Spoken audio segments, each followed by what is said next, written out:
ஆண்டவர் ரட்சகருமா இயேசுவின் நாமத்தினாலே இந்த நாளிலே தேவ சமூகத்தில் கூடி கர்த்தரை ஆராதிக்கும்படியாக மகிமுள்ள தேவனுக்கு நன்றி செலுத்தும்படியான ஒரு பெரிய பாக்கியத்தை கர்த்தர் நம்ம தந்திருக்கிறபடினாலே ஆண்டவருக்கு நான் நன்றி செலுத்துகிறேன். அல்லேலூயா. கழிந்த நாட்களிலும் கர்த்தருடைய கிருபை நம்மோடு கூட இருந்தபடினாலே ஆண்டவருக்கு நன்றி செலுத்துவோம். வருகிற நாட்களையும் அவருடைய கிருபைக்காக நாங்கள் காத்திருப்போம். கர்த்தர் பெரிய காரியங்களை செய்து ஆண்டவரை நடத்துவாராக. கழிந்த நாட்களில் பிரியமானவர்களே, சில மாதங்களாக அவருடைய அதிகாரம் என்பதை குறித்து, அந்த அதிகாரம் நம்முடைய வாழ்க்கையில் எப்படி செயல்படுகிறது, அந்த அதிகாரத்தை நீங்கள் நான் எப்படி பயன்படுத்த முடியும் என்பதை குறித்து வேதத்தின் மூலமாக நாம் அறிந்து கொள்ளுகிற பெரிய பாக்கியத்தை ஆண்டவர் தந்திருக்கிறபடினாலே என் ஆண்டவருக்கு நன்றி செலுத்துகிறேன். அல்லேலூயா. அப்போஸ்தலர் 10:38 அவர் நன்மை செய்கிறவராகவும் பிசாசின் பிடியில் அகப்பட்ட யாவரையும் விடுவிக்கிறவராகவும் அவர் சுற்றித் இருந்தார். வேதம் சொல்லுகிறது, தேவன் தன்னுடைய குமாரனை பரிசுத்த ஆவியினாலே நிரப்பி இருந்தார். பரிசுத்த ஆவியினுடைய அபிஷேகத்தை அவர் கொடுத்தது மாத்திரமல்ல, ஆண்டவராகிய இயேசுவோடு தேவனும் இருந்தார் என்று வேதம் சொல்கிறது. அல்லேலூயா. அவர் பரிசுத்த ஆவியை மாத்திரமல்ல வல்லமையும் கொடுத்திருந்தார். அதான் வேதம் நம்ம கற்றுக் கொடுக்கிற காரியம். ஆண்டு பிதாவாகிய தேவன் தன்னுடைய குமாரனுக்கு பரிசுத்த ஆவியையும் வல்லமையும் அவர் கொடுத்திருந்தது மாத்திரமல்ல, தேவன் அவரோடு கூட இருந்தார். எனவே அவர் 3.5 ஆண்டு காலங்கள் அவர் நன்மை செய்கிறவராகவும் பிசாசின் பிடியில் அகப்பட்ட யாவரையும் விடுவிக்கிறவராகவும் அவர் சுற்றித் இருந்தார் என்று வேதம் நமக்கு கற்றுக் கொடுக்கிறது. அல்லேலூயா. அந்த அதிகாரத்தை தான் ஆண்டவன் நமக்கு தந்து இந்த உலகத்தை ஜெயிக்கும்படியான கிருபைகளை கர்த்தர் நமக்கு தந்திருக்கிறார். அதே பரிசுத்த ஆவியினாலும் வல்லமையினாலும் பிதாவாகிய தேவன் நம்மை நிரப்ப ஒரு வல்லமுள்ள தேவனாக இருக்கிறார். அல்லேலூயா. எனவே தான் யோவேல் 2 வேதம் சொல்லுகிற பிரகாரமாக ஆண்டவர் சொன்ன தீர்க்கதரிசனம், மாம்சமான யாவர் மேலும் என் ஆவியை ஊற்றுவேன் என்று சொல்லி கர்த்தர் வாக்கு கொடுத்தார். பிரியமான மார்க் 16:16 வேதம் சொல்லுகிறது, அவர் விசுவாசிக்கிறவர் நடக்கும் அடையாளங்கள் என்று சொல்ல ஆண்டவரை விசுவாசிக்கிறவர்களுக்கு அந்த அதிகாரத்தை அவர் கொடுக்கிறார். பிசாசுகளை துரத்துகிற அதிகாரம், வியாதிகளை குணமாக்குகிற அதிகாரம், பிரியமான சர்ப்பங்களை சொன்ன சாத்தானை ஜெயிக்கிற அந்த அதிகாரங்கள், சாபங்களை மேற்கொள்ளுகிற அந்த அதிகாரங்களை அவர் நமக்கு தந்து வழிநடத்த ஒரு வல்லமுள்ள தேவனாக இருக்கிறார். அல்லேலூயா. அதான் மார்க் 16:16 வேதம் நமக்கு கற்றுக் கொடுக்கிறது. இப்படியாக ஆண்டவர் சகலவித காரியங்களை கர்த்தர் நம்முடைய வாழ்க்கையில செய்கிறார். அவர் அந்த அதிகாரத்தை உடையவர் மாத்திரமல்ல, அந்த அதிகாரத்தை நமக்கும் தந்து இந்த உலகத்தை ஜெயிக்கிற அந்த கிருபைகளை கர்த்தர் நமக்காக வைத்திருக்கிறார். அல்லேலூயா. ஆனா அதை பெற்றுக்கொள்ள வேண்டிய கடமை நமக்கு உண்டு. நான் கழிந்த வார்த்தையில் சொன்னேன், ஆவிக்குரிய அதிகாரம். அந்த ஆவிக்குரிய அதிகாரத்தை நாம் பெற்றுக்கொண்டால் மாத்திரமே ஆவிக்குரிய வாழ்க்கையில ஆண்டவருக்கு நீங்களான சாட்சியுள்ள பிள்ளைகளாக ஜீவிக்க முடியும். அல்லேலூயா. நம்ம நினைக்கிறோம், நான் விழுந்து போகிறேன், அநேக இடங்களில் நான் நிற்கணும்னு நினைக்கிறேன், நான் நல்ல ஜெபம் பண்றேன், வேதத்தை வாசிக்கிறேன், ஆண்டவருக்காக எழும்புன்னு நினைக்கிறேன், ஆண்டவருக்காக நிற்கணும்னு நினைக்கிறேன். ஆனா சில வேளை என்ன செய்து விடுகிறேன், தவறி விடுகிறேன். என்னுடைய பரிசுத்தத்திலிருந்து நான் தவறி விடுகிறேன், என்னுடைய அந்த வைராக்கியத்திலிருந்து நான் தவறி விடுகிறேன். சில வேளை பாவத்தில் நான் விழுந்து விடக்கூடிய சூழ்நிலை உண்டு என்று சொல்லி அநேகர் புலம்புகிற ஒரு காரியத்தை நாம் அறிந்து கொள்ள முடியும். அல்லேலூயா. இது ஒரு சிலர், எல்லாருடைய வாழ்க்கையில இந்த காரியம் உண்டு, என்னால் நிற்க முடியல. ஆனால் இந்த ஆவிக்குரிய அதிகாரத்தை நாம் பெற்றுக்கொண்டோம் என்று சொன்னால் ஆண்டவரோடு கூட நீங்கள் நான் நிலை நிற்க முடியும். அல்லேலூயா. அவரோடு கூட நிலை நிற்கிற அந்த பாக்கியத்தை இந்த ஆவிக்குரிய அதிகாரத்தின் மூலமாக கர்த்தர் நம்ம தந்து வழிநடத்த அவர் வல்லமுள்ள தேவனாக இருக்கிறார். கழிந்த 3 வாரங்களாக 3 காரியங்களை உங்களோடு கூட நான் பகிர்ந்து கொண்டேன். ஒன்று, நம்முடைய மனக்கண்கள் திறக்கப்பட வேண்டும். ஒரு ஆவிக்குரிய அதிகாரம் நம்முடைய வாழ்க்கையில செயல்பட வேண்டும் என்று சொன்னால் முதலாவது நம்முடைய மனக்கண்கள் அது திறக்கப்பட வேண்டும். அந்த மனக்கண்கள் திறக்கப்படும் போது ஆண்டவர் கட்டவிழ்க்கிற அதிகாரத்தை நமக்கு தந்தவர் வழி நடத்துகிறார். அல்லேலூயா. அதுதான் ஆவிக்குரிய அதிகாரம். முதலாவது நம்முடைய கண்களை திறக்கிற ஒரு அதிகாரம், இரண்டாவது கட்டுகளை அவிழ்க்கிற ஒரு அதிகாரம். அதான் சொன்ன, நோய்களிலிருந்து நோய்களின் கட்டுகளை கத்த நிர்மூலமாக்கி போட்டு நம்மை நடத்த ஒரு வல்லமுள்ள தேவனாக இருக்கிறார். மூன்றாவது நான் சொன்னேன், புறஜாதிகள் மேல் நமக்கு கத்தர் அதிகாரம் கொடுக்கிறார். மற்றவர்களை ஆண்டுடைய சமூகத்தை கொண்டு வருகிற ஒரு பெரிய ஒரு அதிகாரத்தை ஆண்டவர் நமக்கு தந்து வைத்திருக்கிறார். அல்லேலூயா. அதுதான் கர்த்தர் நமக்கு கொடுக்கிற ஒரு பெரிய ஒரு பாக்கியம், பெரிய ஒரு அதிகாரம். அந்த அதிகாரம் பிரியமானவர்களே, பரலோகத்தின் தேவனால் நமக்கு கொடுக்கப்பட்ட ஒரு மகிமையான ஒரு மகத்துவமுள்ள ஒரு காரியம் என்பதை நீங்கள் மறந்து விடக்கூடாது.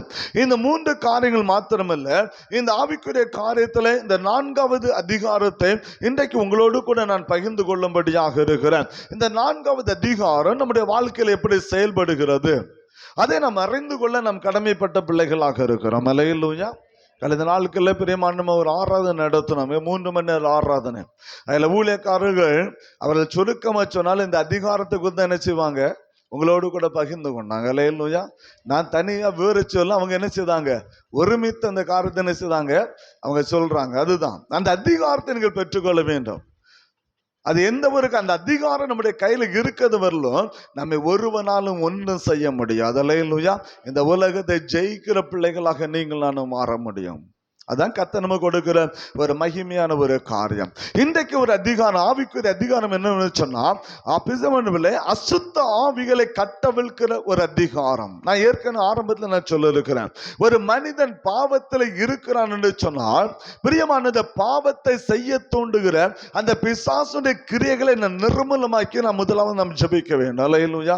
அவன் குடிகாரனா இருக்கிறான், நம்ம ஆண்டவரே குடிப்பழக்கத்தை மாற்றேன்னு சொன்னா ஒரு நாளும் மாறாது.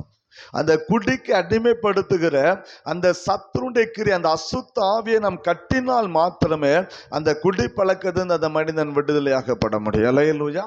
அப்போ அவனை அடிமைப்படுத்துகிற ஒரு பொல்லாத ஆவி, அது எந்த ஒரு பாவ பழக்கமாக இருக்கலாம், எப்படிப்பட்ட அசுத்தமான காரியமாக இருக்கலாம், அந்த பழக்கத்திலிருந்து அந்த அடிமைத்தந்து விடுதலையாக்கப்பட வேண்டும் என்று சொன்னால், முதலாவது அதுக்குள்ளே நம்மை அடிமையாக்குகிற அந்த பிசாசுடைய கிரியைகளை நிர்மூலமாக்கி நாம் ஜெபிக்க வேண்டும்.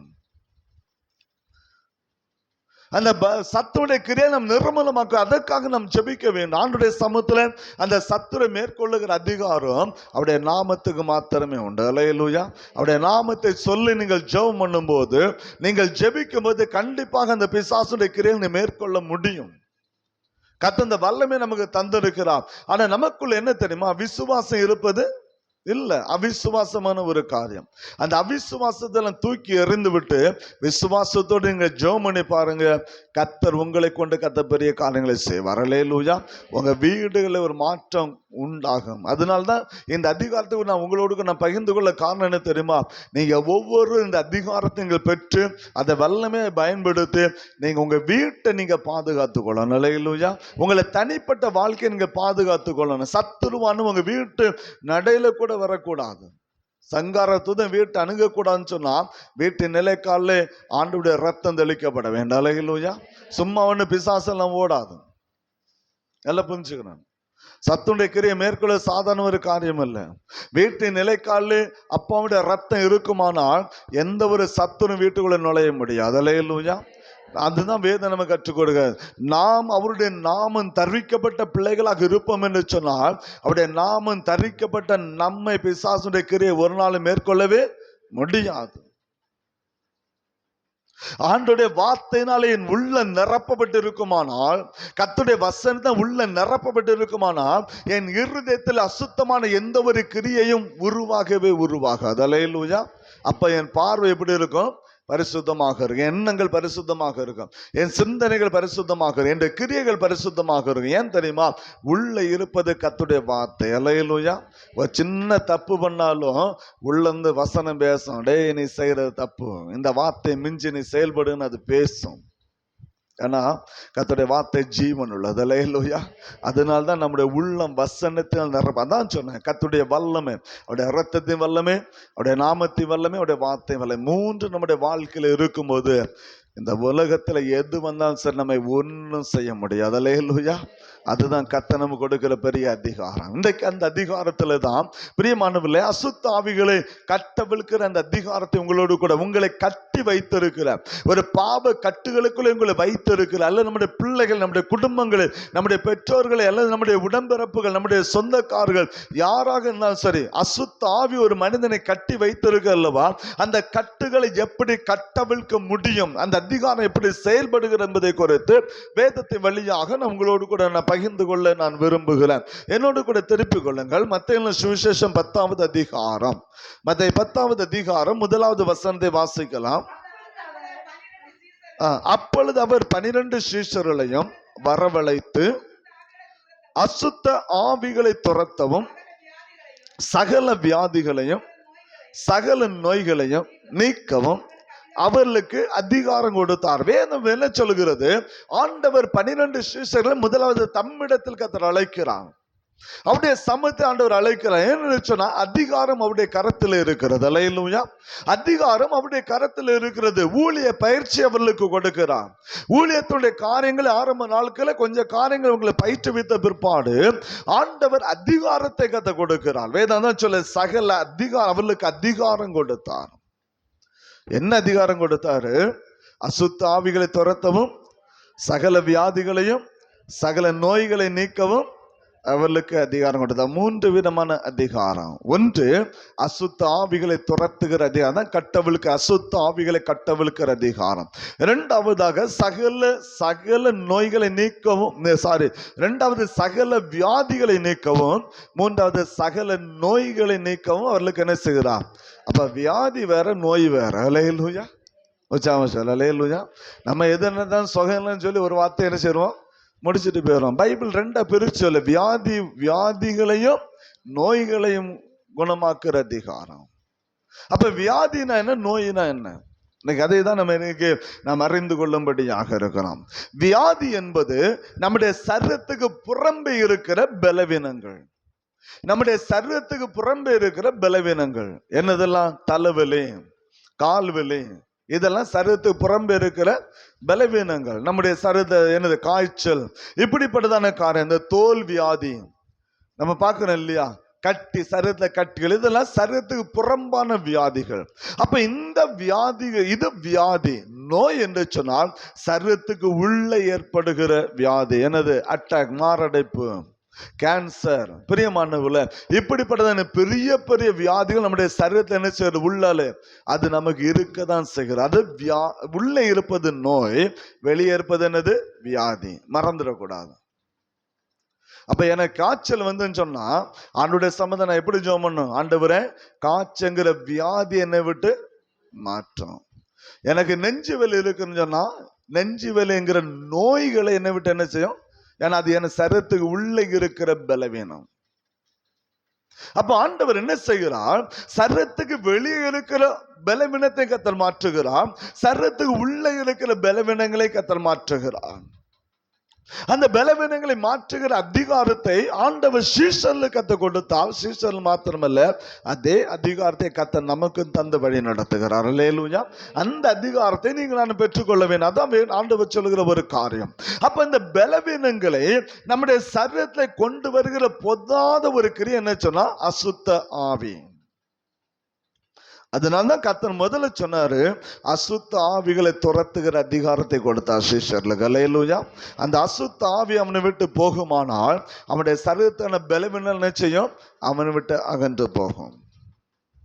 ரெண்டாவது புரிந்து கொள்ள வேண்டும். நம்ம நினைக்கிறோம் மாரடைப்பு, சரி ஆண்கள் குடிக்கிறாங்க, சிகரெட்டு பிடிக்கிறாங்க, போதை பொருள்லாம் பயன்படுத்துறாங்க, சரி அதனால அவங்களுக்கு அட்டாக் வருது. ஏன் பெண்களுக்கு ஏன் வருது? நம்ம அப்படிப்பட்ட பாவத்தில் இருக்கிறோமா? அப்படிப்பட்ட பாவம் செய்வோமா? ஏன் நமக்கு வருது? அப்படிதானா? அவங்க பாவம் செய்ய வருது, நம்ம பாவம் செய்வோமா? இல்ல, வருது இல்ல. ஏன் வருது? அழுத்தம், என்னது? குழப்பங்கள், பயம், எதிர்காலத்தை குறித்த கேள்விக்குறி, நம்முடைய குடும்பத்தை குறித்த என்னது? கேள்விக்குறி. நைட்டு தூக்கம் என்ன செய்யாது? நமக்கு வராது. நெஞ்சில் அழுத்தம் அதிகமாகும் போது, இருதயம் பாரம் அடையும் போது அங்கே இரத்த அழுத்தம் என்ன செய்கிறது? உருவாகிறது. இரத்த அழுத்தம் உருவாகும் போது அங்கே அட்டாக் என்ன செய்யும்? நமக்கு உருவாகும். எந்த ஒரு டாக்டர்கிட்ட எந்த ஒரு காரியம் போனாலும் சரி, ஒரு விஷ ஜந்து உங்களுக்கு, இப்போ ஒரு பாம்பு தான் உங்களுக்கு கிடைக்கணும்னு வச்சுக்கிட்டோம், அந்த இடத்துல என்ன செய்யக்கூடாதுன்னு டென்ஷன் ஆகக்கூடாதுன்னு சொல்லுவாங்க. என்ன செய்ய? நிதானமா என்ன செய்யணும்? இருக்கணும். கடிச்சு டென்ஷன் ஆயிட்டீங்கன்னா உங்க ரத்த ஓட்டம் என்ன செய்யும்? சரீரத்துல அதிகமாகும். அந்த ரத்த ஓட்டம் அதிகமாகும், இந்த பாய்சன் ஸ்பீட் என்ன செய்யும்? உடம்புல ஏற ஆரம்பிக்கும். அதனால தான் ஒரு மனுஷன் கீழே விழுந்தாலும் சரி, ஒரு சின்ன ஒரு அடிபட்டாலும் சரி, முதல்ல அவனுக்கு கொடுக்கறது என்னதான் கொடுப்பாங்க? தண்ணி கொடுப்பாங்க. ஏன்? அந்த படபடப்பு என்ன செய்யணும்? மாறணும். அந்த படபடப்பு மாறணும். மாறிட்டுனா அவன் நார்மல் நிலைமையில வந்துடலாம். அவனுடைய ரத்த ஓட்டம் கம்மியாகுது, நார்மல் ஆகுது. அப்ப அதனுடைய அந்த விஷத்தினுடைய தாக்கம் அல்லது அந்த பலவீனத்துடைய தாக்கம் குறைவாக வருகிறது. எனவே அந்த பாதிப்பு அவனிடத்திலிருந்து அது சீக்கிரமாக அவனுக்கு சிகிச்சை கொடுப்பது எளிதான ஒரு காரியமாக இருக்கிறது. அதே போல இந்த இது படபடப்பு எதனால வருகிறது? வீட்டினுடைய சூழ்நிலை. அல்லேலூயா. இந்த பயத்தை கொண்டு வர்றது பொல்லாத ஆவி. வீட்டுடைய கஷ்டங்களை நமக்கு முன்னால வச்சு அதே வச்சு படம் காட்டிட்டே இருப்பான். பயத்தை உருவாக்கிடுவான். என்ன செய்ய போறோம், என்ன செய்ய போறோம், என்ன செய்ய போறோம், என்ன செய்ய போறோம். அந்த பயத்திலே பாதி மனுஷன் என்ன செய்வான், செத்து போயிடும். நிறைய பார்க்கிறோம் இல்லையா? கடன் வாங்கி என்ன செய்யறாங்க, தற்கொலை பண்றான். ஏன்? உயிரோடு இருந்து அந்த கடன் நம்ம மீட்க முடியாதா? கண்டிப்பா மீட்டெடுக்கலாம். தற்கொலை பண்ண என்ன சாதிக்கணும்னு சொல்லுங்க. பெற்றோர்கள் தற்கொலை பண்ணிடுவாங்க. ஆனா கடன் பாரம் யார் மேல இருக்கும்? பிள்ளைகள் மேல இருந்துட்டு தான் இருக்கும். கடன்காரன் விட மாட்டான். உங்க அப்பா அம்மா தானே கடன் வாங்கினா கடன் அடன்னு பிள்ளைய பிடிப்பாங்க. நிறைய இடங்களும் பார்க்க. இதெல்லாம் எது? பிசாசுடைய கிரியை. அப்போ அந்த பலவீனங்களை நாம் மேற்கொள்ள வேண்டும் என்று சொன்னால், நம்முடைய சரீரத்துக்கான எல்லா கிரியைகளையும் மேற்கொள்ள வேண்டும் என்று சொன்னால், பிரியமானவர்களே, அசுத்த ஆவிகளை துரத்துகிற ஒரு வல்லமை நீங்களான பெற்றுக்கொள்ள வேண்டும். அல்லேலூயா. அந்த அசுத்த ஆவிகளை மேற்கொள்ளுகிற அந்த வல்லமை நாம் பெற்றுக்கொள்ள வேண்டும். உதாரணமாக வேதத்தை நாம் வாசிப்போம் என்று சொன்னால், மார்க் 9வது அதிகாரத்தை நாம் திருப்பிக் கொள்ளும் போது, மார்க் 9வது அதிகாரத்துல ஒரு சம்பவம் அங்க நடக்கிறது நீங்களா நம்ம அறிந்து கொள்ள முடியும். மார்க் 9வது அதிகாரத்துல வேதம் நம்ம கற்றுக் கொடுக்கிற ஒரு மகிமையான ஒரு காரியம். 25வது வசனத்தை வாசிக்கலாம். அப்பொழுது ஜனக்கூட்டம் ஓடி வருகிறதை இயேசு கண்டு அந்த அசுத்த ஆவியை நோக்கி, ஊமையும் செவிடுமான ஆவியே, இவனை விட்டு புறப்பட்டு போ, இனி இவனுக்குள் போகாது என்று நான் உனக்கு கட்டளையிடுகிறேன் என்று அதை அதட்டினார். வேதம் அழகு சொல்லுது, ஊமையும் செவிடுமான ஒரு ஆவி. அப்போ அந்த மனிதன் ஒரு பலவீன கட்டுகளுக்குள்ள இருக்கிறான். என்ன பலவீனம்? அவனால பேச முடியாது, அவனால கேட்கவும் முடியாது. அல்லேலூயா. இந்த கேட்க கூடாதபடிக்கு, பேசக்கூடாதபடிக்கு அந்த வாயையும் செவியையும் கட்டி வைத்தது என்னது? ஒரு அசுத்த ஆவி. வேதம் அதான் சொல்லுகிறது. என்ன சொல்ல? 17வது வசனத்தை வாசிக்கலாம். அப்பொழுது ஜனக்கூட்டத்தில் ஒருவன் அவரை நோக்கி, போதகரே, ஊமையான ஒரு ஆவி பிடித்த என் மகனை உம்மிடத்தில் கொண்டு வந்த. வேதம் சொல்லு, ஊமையான ஆவி பிடித்த ஒரு என் மகனை. அப்ப இங்க வேதம் சொல்லு, ஒரு ஆவி அவனை பிடித்து வைத்திருக்கிறது. ஒரு அசுத்த ஆவி அவனை ஆட்கொள்கிறது. அந்த அசுத்த ஆவி அவனை ஊமையாக மாத்திரமல்ல, அவனை காது கேளாத ஒரு செவிடனாகவும் அந்த ஆவி அவனை மாற்றி வைத்திருக்கிறது. அல்லேலூயா. நல்லா புரிஞ்சுக்கிடணும். ஒரு ஆவி ஒரு மனிதனை ஆளுகை செய்யும் போது அதான் செய்யும். அது நம்முடைய சரீரத்தை பலவீனமாக்கும். அது நம்முடைய சரீரத்தில் ஏதாவது ஒரு பாதிப்பு அது கொண்டு வந்து கொண்டுதான் இருக்கும். அதனால் நம்முடைய சரீரத்தை பலவீனங்கள், பிரியமான வியாதிகளின் தொல்லைகள், நம்முடைய குடும்பத்தில் நிம்மதி இல்லை, நம்முடைய வாழ்க்கையில் நிம்மதி இல்லை, சமாதானத்தை இழந்து நாம் நிற்கிற ஒரு சூழ்நிலை உருவாகிறது. எனவே தான் ஆண்டவர் ஒரு மனிதனை விடுதலையாக்கும்படியாக சீஷர்களுக்கு அதிகாரம் கொடுக்கும் போது, முதலாவது அசுத்த ஆவிகளை துரத்துகிற அதிகாரத்தை கொடுத்த பிற்பாடு ஆண்டவர் சொல்லுகிறாரு, பிரியமானவர்களே, சகல வியாதிகளையும் சகல நோய்களையும் நீங்கள் நீக்குங்கள் என்று சிலவர்களுக்கு அதிகாரம் கொடுத்தார். அல்லேலூயா. அந்த அதிகாரம் ஏன்னு சொன்னா, பிசாசின் கிரியை மாற்றி விட்டாலே அவன் சரீரத்தின் பலவீனம் மாறி போகும், அவனுடைய சரீரத்தில் சுகம் உண்டாயிருக்கும். இங்க அந்த மனிதனுடைய வாழ்க்கை அதுதான். பிரியமானவர்களே, ஒரு ஆவி அவனை அலக்களிக்கிறது. அந்த ஆவி அவனை ஊமையாக வைத்திருக்கிறது. அவனை பேசக்கூடாமல் அவனுடைய வாயை கட்டி வைத்திருக்கிறது. அந்த ஆவி அவன் கேட்க கூடாத செவியை மந்தமாக்கி வைத்திருக்கிறது. இதுதான் அங்க ஆண்டவருடைய சமூகத்தில் கொண்டு வரப்பட்ட ஒரு மனிதனுடைய காரியம். அந்த ஆவி அவனை என்ன செய்து தெரியுமா? முதலாவது வேதம் சொல்லுது, அவனை அலைக்கழிக்கிற ஒரு பொல்லாத ஆவி. 20வது வசனத்தை வாசிக்கலாம். அவனை அவரிடத்தில் கொண்டு வந்தார்கள். அவரை கண்டவுடனே அந்த ஆவி அவனை அலைக்கழித்தது. அவன் தரையில விழுந்து நுரைத்தள்ளி பிறந்தா என்ன வியாதி? ஃபிக்ஸ் வியாதி. ஃபிக்ஸ் வரக்கூடிய நுர தள்ளணும். அவனை அலக்கலை, காக்கா வலிப்புன்னு சொல்லுவாங்க. அது இங்கிலீஷ்ல ஃபிக்ஸ் வேலை. இந்த பையனுக்கு அதுதான். இப்போ 3வது வியாதி இருக்கு. ஒன்று, அவனால் பேச முடியல, இன்னொன்னு நினைச்ச முடியல, கேட்க முடியல. இப்ப என்ன வியாதி? ஃபிக்ஸ் வியாதி. இந்த வியாதியெல்லாம் எது கொண்டு வந்தது? பொல்லாத ஆவி, பிசாசுடைய கிரியை. நல்லா புரிஞ்சுக்கணும்.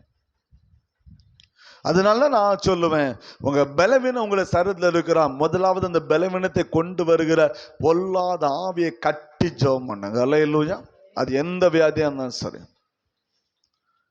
அது மூட்டு வலியாக இருக்கலாம், கைகால் வலியாக இருக்கலாம், தலைவேதனையாக இருக்கலாம், பிரியமானவர்களே, உங்க சரீரத்துல என்ன பலவீனம் இருந்தாலும் சரி, அந்த பலவீனத்தை கொண்டு வருகிற அந்த பொல்லாத ஆவியை கட்டி நிர்மூலமாக்கி நீங்க ஜெபம் பண்ணணும்.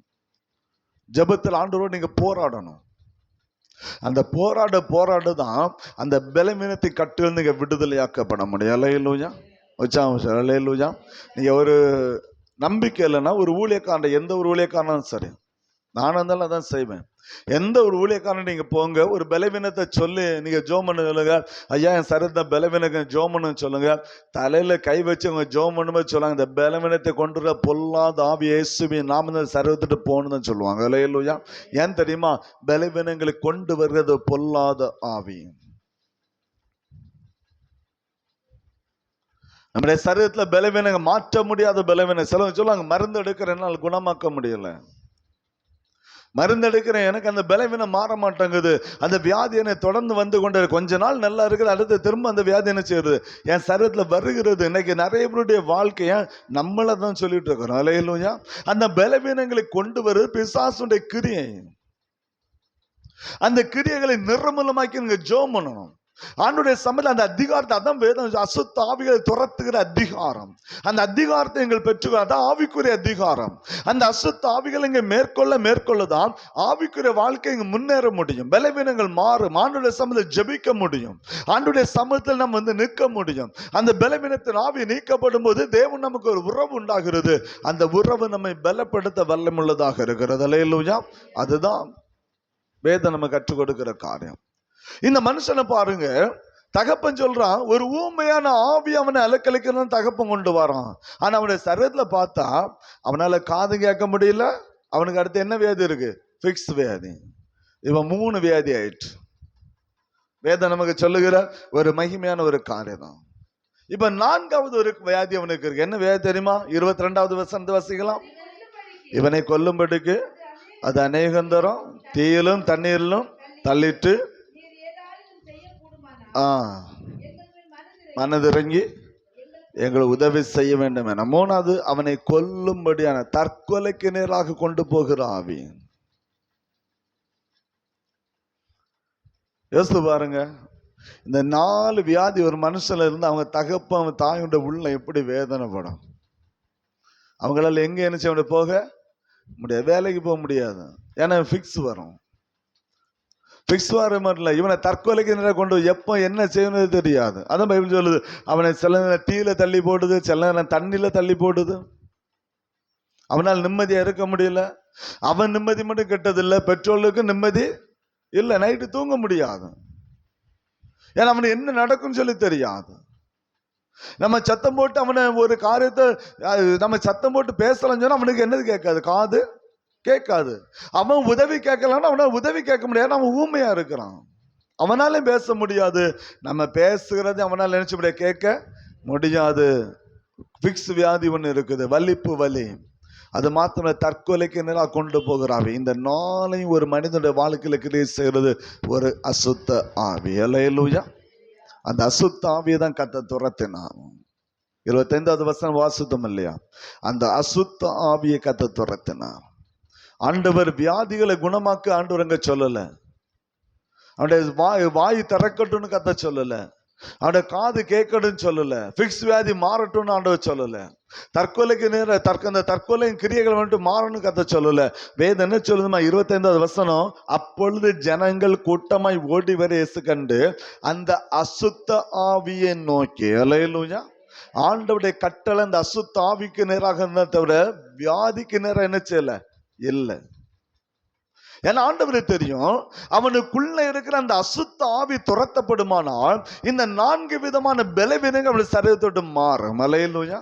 அவன் தற்கொலைக்கு நேரம் போக போவதில்லை. அவனுடைய பிக்ஸ் வியாதி குணமாகும், அவனுடைய வாய் திறக்கப்படும், அவனுடைய செவி கேட்கும். அப்போ இந்த 4 விதமான வியாதியில் அவன் விடுதலையாகப்பட வேண்டும் என்று சொன்னால் அங்க நடக்க வேண்டிய காரியம் ஒன்றே ஒன்று, அவனுக்குள்ள இருக்கிற அந்த அசுத்தாவி துரத்தப்பட வேண்டும். அவனுக்குள்ள இருக்கிற அந்த பொல்லாத கிரியைகள் அங்க துரத்தப்பட வேண்டும். அது துரத்தப்படுமானால் அவனால் விடுதலையாக்கப்படுவான். எனவே தான் ஆண்டவர் அசுத்தாவியை நோக்கி கட்டளை கொடுக்கிறார். இனிமேல் நீ இவன் சரீரத்தை நினைச்ச கூடாது, வரக்கூடாது. அல்லேலூயா. ஆண்டவருடைய கட்டளை அதுதான். இனி இவனுக்குள் நீ போகக்கூடாது, நான் கட்டளை இடுகிறேன் சொல்லு. அந்த ஆவியை துரத்தினால் வேதம் சொல்லு 26வது வசனத்துல அதை சத்தமிட்டு அவனை அலைக்கழித்து புறப்பட்டு போயிட்டு அவன் செத்து போனான் என்று அநேக சொல்லத்தக்கதாக செத்தவன் போல கிடந்தான். ஏசு அவன் கையை பிடித்து அவனை தூக்கினான். உடனே அவன் எழுந்திருந்தான். வீட்டில் அவர் பிரவேசித்து அவருடைய சிஷ்யர்களை இதை துரத்தி விட எங்களால் ஏன் கூடாமல் போயிற்று என்று அவரிடத்தை தனித்து கேட்டார்கள்.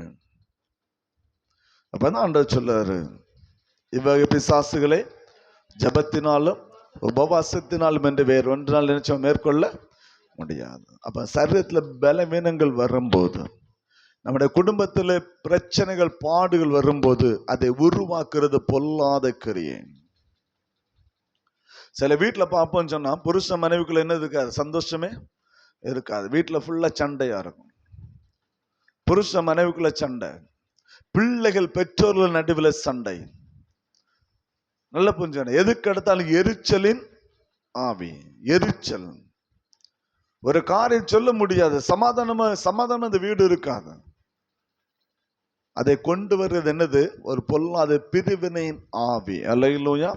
அந்த ஆவியை கட்டி ஜெபம் பண்ணணும். ஆண்டவரே, என் குடும்பத்துல என்னையும் என் புருஷனையும் என் பிள்ளைகளையும் பிரிக்கிற அந்த பிரிவினையின் ஆவிகளை இயேசுவின் நாமத்தால் மேற்கொள்ளுகிறேன் என்று சொல்லி ஜெபம் பண்ணணும். யாருடைய நாமத்தினால? இயேசுவின் நாமத்தினால. அல்லேலூயா. இயேசுவின் நாமத்தால் மேற்கொள்ளுகிறேன் என்று சொல்லி நீங்க ஜெபம் பண்ணணும்.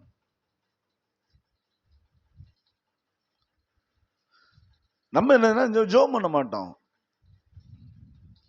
ஆண்டவருடைய சமயம் ஜெபம் கொஞ்ச நாள் ஜெபம் பண்ணுவோம். அந்த ஒரு சின்ன ஒரு விடுதலை உண்டாயினா அந்த ஜெபத்தை நினைச்சிரும் நிறுத்தணும். இல்ல, நீங்க மேற்கொள்ளணும். தொடர்ந்து நீங்க ஜெபிக்கிற பிள்ளைகளாக மாறதான் உங்க வீட்டுல ஒரு பெரிய மாற்றம் உருவாகும். அல்லேலூயா. உங்க வீட்டுல ஒரு சந்தோஷம் உண்டாகும், உங்க வீட்டுல ஒரு மகிழ்ச்சி உண்டாகும். பிள்ளைகள் மனம் திரும்புவாங்க. பிள்ளைகள் பாவத்துக்கு அடிமையா இருக்கிறாங்களா, அந்த பாவத்தை சொல்லி ஜெபம் பண்ணாதீங்க. அந்த பாவத்தை செய்ய தோன்றுகிற பொல்லாத கிரியல் நிர்மூலமாக்கும்படியா ஜெபம் பண்ணுங்க. அநேக வீடுகள் நான் பார்க்கிறேன், இங்க மட்டும் இல்ல, எல்லா இடங்களும் நான் பார்க்கிறேன். பெற்றோர் சொல்ல ஒரே ஒரு வார்த்தை தான், பிள்ளை அவன் தோளுக்கு மேல வளர்ந்துட்டான், இப்ப எங்க பேச்சு நினைச்ச மாட்டேங்கிறான், கேட்க மாட்டான். தோளுக்கு மேல வளர்ந்து இப்ப பேச்சு கேட்க மாட்டான், எங்களை எதிர்த்து நிற்கிறான். உங்களை எதிர்த்து நிற்கான்னு சொன்னா உங்க பிள்ளை எதிர்த்து நிற்கல, அவனுக்குள்ள இருக்கிற ஆவி உங்களை எதிர்த்து நிற்கும்படி அவனை தூண்டி கொண்டே இருக்கிறது. அல்லேலூயா. அந்த ஆவியை நீங்க கட்டி ஜெபம் பண்ணணும். ஆண்டவரே, என் பிள்ளை எனக்கு விரோதமாக எழுப்புகிற அந்த வார்த்தையை பயன்படுத்தணும். எனக்கு விரோதமாக, என் வார்த்தை கேட்க கூடாதபடி என் பிள்ளையே எனக்கு விரோதமாக எழுப்புகிற அந்த பொல்லாத ஆவியை இயேசுவின் நாமத்தால கட்டி ஜெபம் பண்ணன்னு சொல்லு. நீங்க கட்டி ஜெபம் பண்ணி பாருங்க, உங்க பிள்ளைகள் உங்க வார்த்தைக்கு கீழே அடங்கி வருவாங்க. அல்லேலூயா. அந்த பிசாசுடைய கிரியை மாறும்போது அந்த பிள்ளை உங்க அன்பை புரிஞ்சுக்கணும். அந்த பிசாசு நீங்க மேற்கொள்ளுகிற பிள்ளைகளாக மாறணும். அந்த அப்படி நீங்க ஜெபம் பண்ணணும். நம்ம என்ன ஜெபம் பண்ணுதுமா, ஆண்டவரே என் பிள்ளை எனக்கு கீழ்ப்படியில, என் பிள்ளையை மாற்றும், என் பிள்ளையை குணமாக்கும், என் பிள்ளை இந்த வியாதியிலிருந்து குணமாகணும். ஆண்டவர் வியாதியை சொன்னாரா? ஆண்டவர் வியாதியை சொல்லி ஜெபம் பண்ணாரா? ஆண்டவர் ஃபிக்ஸ் வேலி மாறினான்னு சொன்னாரா? இல்ல. அவர் துரத்தினது அசுத்த ஆவியை தான் துரத்தினார். ஏன்னா அவருக்கு தெரியும் இந்த 4 விதமான பலவீனங்களை கொண்டு வர இந்த அசுத்தாவுடைய கிரியை என்பதை கர்த்தர் அறிந்து வைத்து இருக்கிறார். எனவே தான் அசுத்த ஆவியை துரத்தின போது அந்த மனிதனுக்கு ஒரு விடுதலை உண்டாயிற்று. அல்லேலூயா. அவன் விடுதலை ஆக்கப்பட்ட. அதே போலதான் நம்முடைய குடும்பங்களை சீரழிக்கிற, நம்முடைய குடும்பத்தை விரோதமாக எழும்புகிற, நமக்கு விரோதமாக மற்றவர்களை எழுப்பி விடுகிற அந்த கிரியைகள் நீங்க மேற்கொள்ளணும். அதற்காக நீங்க ஜெபம் பண்ணணும். ஆண்டவருடைய சமயத்துல போராடி ஜெபம் பண்ணணும். அது ஒரு நாள்ல 2 நாள் இல்ல, நீங்கள் போராட. அதான் ஜெபத்தினால் உபவாசத்தினால் பிசாசு துரத்த முடியாது. எத்தனை பேர் உபவாசம் இருந்து என் புருஷனுக்கு ஜெபம் பண்ணுன்னு எத்தனை சொல்ல முடியும்? என் புருஷன் பாவத்துல இருக்க விடுதலை ஆகும் சொல்லி உபவாசம் தொடர்ந்து நான் ஜெபம் பண்ண எத்தனை சொல்ல முடியும்? பதிலா என் பிள்ளைகளுக்கு நான் ஜெபம் பண்ண எத்தனை சொல்ல முடியும்? 1 2 தொடர்ந்து நான் உபவாசம் இருந்து நான் ஜெபம் பண்ண சொல்லுங்க எத்தனை பேர்? ஜெபம் பண்ணணும். உபவாசம் இருந்து தேவ சமூகத்துல காத்துக்கணும். தினமும் தேவ சமூகத்துல போராடணும். நல்ல புரிஞ்சு தினமும் நம்ம போராட தான் கர்த்தர் வெற்றியை தர வல்லமுள்ள தேவனாக இருக்கிறார். அல்லேலூயா. அதான் கர்த்தர் செய்கிற காரியம். என்னுடைய போராட்டம் நைட்டு 11 மணி 11:30 பிற்பாடு தான் தேவ சமூகத்துல காத்து போராடி கொண்டே இருக்கும். ஆண்டவரே, ஆண்டவரே ஒரு விடுதலை விடுதலை விடுதலை விடுதலைன்னு சொல்ல. அல்லேலூயா. குடும்பத்தில் கர்த்தர் மாற்றங்களை கொண்டு வந்து கொண்டு தான் இருக்கிறார். அல்லேலூயா. ஏன் தெரியுமா? கர்த்தர் கிரியை செய்வார். உங்க வாழ்க்கையில ஒரு கிரியை தான், எங்க வாழ்க்கை அப்படி இல்லை. இங்க இருக்க எல்லா குடும்பத்தை நாங்கள் ஜெபிக்கும் போது, அன்றுல இருக்க எல்லா குடும்பத்தை நாங்கள் ஜெபிக்கும் போது, உங்க குடும்பத்துக்கு எதிராக எழும்புற சகல சத்துடைய கிரியும் எங்களுக்கு நேராக எழும்பி வரும். அந்த யுத்தம் எங்களுக்குரியதான் என்ன செய்யும்? மாறும். அதுதான் நீங்க ஆவிக்குரிய போராட்டத்தில். அதுதான் உங்களுக்காக முழங்கால் போட்டு உங்களுக்கு விடுதலை உண்டான்னு சொல்லி நாங்க முழங்கால போட போட அந்த யுத்தம் பலத்ததாக மாறும். அந்த சத்துரு என்ன செய்வான்? எங்களுக்கு எதிராக எழும்புவான். ஏன் தெரியுமா? நீங்க விடுதலையாக்கப்படக்கூடாது என்பது அவனுடைய எண்ணம். நீங்க விடுதலையாக வேண்டும் என்பது எங்களுடைய எண்ணம். உங்க விடுதலைக்காக தேவ சமூகத்தில் போராடும் போது அவனுக்கு வேதனை உண்டாகும். அவன் யாருக்கு நேராக யுத்தத்தை எழுப்புவான்? எங்களுக்கு நேராக யுத்தத்தை எழுப்புவான். அல்லேலூயா. அதனால்தான் அநேக போராட்டங்கள், பாடுகள் உண்டு. மேற்கொள்ளன்னு சொன்னா தேவ சமூகத்தில் காத்திருக்கணும். எங்களுடைய போராட்டம்லாம் நைட்டு 11 மணி பிற்பாடு தான் தேவ சமூகத்தில் 11 பிற்பாடு காத்திருக்கிற வழக்கம். ஆண்டவரோட போராடுகிற வழக்கம். தனிமையா இருந்து ஜெபம் பண்ற, ஆண்டவரே ஆண்டவரே ஆண்டவரேன்னு சொல்லிட்டு. அதான் கர்த்தர் தருகிற பெரிய பாக்கியம். அல்லேலூயா. தேவனோடு போராடுகிற பிள்ளைகளாக மாறணும். சத்துருக்கு எதிராக உங்க போராட்டம் எழும்பணும். ஆவியானவர் உங்களுக்கு துணை நிற்பார். தேவனுடைய வல்லமை உங்களோடு கூட இருக்கும். இயேசுவின் நாமத்தின் வல்லமை உங்களை தாங்கி நடத்தும். முழங்காலை முட்டைக்கு தேவனோடு போராடி பாருங்க. உங்களை போராட கூடாதபடிக்கு, ஜெபிக்க கூடாதபடிக்கு சத்துரு எழும்பிட்டு தான் இருப்பான். விடக்கூடாது. அவனை மேற்கொண்டு தான் ஆக வேண்டும். அல்லேலூயா. அவனை மேற்கொண்டு தான் ஆக வேண்டும். அப்படி என்று சொன்னால் இன்றைக்கு நம்முடைய குடும்பம், நம்முடைய தனிப்பட்ட வாழ்க்கை, நம்முடைய பிள்ளைகளுடைய வாழ்க்கை நன்றாக இருக்குன்னு சொன்னா, அந்த பிள்ளைகளை கட்டி வைத்திருக்கிற அசுத்தாவியின் கிரியிலிருந்து பிள்ளைகளை விடுதலையாக்குற கடமை நமக்கு உண்டு. அல்லேலூயா. அதற்காக ஒவ்வொரு நாள் நீங்க ஜெபிக்கிற பிள்ளைகளாக மாறணும். ஒவ்வொரு நாள் நீங்க ஜெபிக்கிற பிள்ளைகளாக மாறணும். பிள்ளைகளுக்கு படிப்பு வரலையா? போராடுங்க. ஆண்டவருடைய சமூகத்தில் கேளுங்க. கர்த்தர் ஞானத்தை கொடுப்பாங்க. பிள்ளைகள் பாவ கட்டுகள் அடிமையா இருக்கிறாங்க சொன்னா அந்த பாவத்தை சொல்லுங்க. அந்த பாவத்துக்கு அடிமைப்படுத்த பொல்லாத கிரியைகளை நீங்கள் மேற்கொள்ளுங்க. இயேசுவின் நாமத்தின் அவருடைய ரத்தத்தின் வல்லமையினால, அவருடைய வார்த்தையின் வல்லமை மேற்கொள்ள மேற்கொள்ள சகலவித அதிகாரத்தை நீங்களும் பெற்றுக்கொள்ள முடியும். அல்லேலூயா. அந்த அதிகாரத்தை பயன்படுத்துங்க. வீட்டில் இருந்துட்டு வல்லமையான ஊழியக்காரன் அவனால மட்டும்தான் முடியும். வேதம் அப்படி எங்கேயுமே கற்றுக் கொடுக்கல. அல்லேலூயா. என் பைபிள் அப்படி எங்கேயுமே கற்றுக் கொடுக்கல. ஏன்னா அவருடைய நாமம் எல்லாருக்கும் பொதுவான நாமம். அது இன்னாருக்கு கத்த பிரித்து, அவருடைய நாமம் எல்லாருக்கும் பொதுவான நாமம். அவருடைய வல்லமை எல்லாருக்கும் பொதுவானது. அல்லேலூயா. ஆண்டவர் எல்லாருக்கும் சொந்தக்காரர். அவர் எல்லாருக்கும் உரிய. அவருடைய நாமம், அவருடைய அதிகாரம், அவருடைய ரத்தம், அதை பயன்படுத்த சகல அதிகாரம் எல்லா மனிதனுக்கும் உண்டு. அதனால வீட்டில இருந்து ஜெபம் பண்ணுங்க. அசுத்தாவி கிரியைகளை மேற்கொள்ளும்படியாக ஆண்டவர் ஜெபித்தார். அந்த பையனுக்கு நல்ல ஒரு விடுதலை உண்டாயிற்று. அதே போல நீங்கள் அப்படிதான் அசுத்தாவிகளை துரத்தவும், சகல வியாதிகளை, சகல நோய்களிலிருந்து உங்களை விடுதலையாக்கி கொள்ளவும் ஆண்டவரோடு கூட நீங்க போராடுவீங்க சொன்னா, கர்த்தர் அந்த அசுத்தாவியின் கட்டிலிருந்து உங்களை விடுதலையாக்கி சகல வியாதிகளையும் கர்த்தர் மாற்றி நல்ல சுகத்தை தந்து உங்களை ஆசீர்வதிக்க கர்த்தர் வல்லமுள்ள தேவனாக இருக்கிறார். அல்லேலூயா. உங்கள் குறைவுகளை கர்த்தர் மாற்றுவார். உங்களுடைய குறைவுகளை கர்த்தர் மாற்றுவார். உங்களுக்கு என்ன குறை இருக்குதோ அவனுடைய சமூகத்தில் ஜெபம் பண்ணுங்க. கர்த்தரோடு கூட போராடுங்க. தேவ சமூகத்தில் காத்திருந்து கேட்டு பாருங்க. கர்த்தர் உங்களை ஆசீர்வதித்து உங்களை வழி நடத்த வல்லமுள்ள தேவனாக இருக்கிறார். அல்லேலூயா. அப்படிப்பட்ட அந்த அதிகாரம் பிரியமானவர்களே, அந்த அசுத்த ஆவிகளிலிருந்து நம்ம விடுதலையாக்குற அந்த ஆவிக்குரிய அதிகாரத்தை கர்த்தர் நமக்கு தந்து வழி நடத்தும்படியாக அவருடைய சமூகத்தில் அர்ப்பணித்து கடந்து செல்லுமா. கர்த்தர் அவரை ஆசீர்வதித்து நடத்துவாராக. ஆமென்.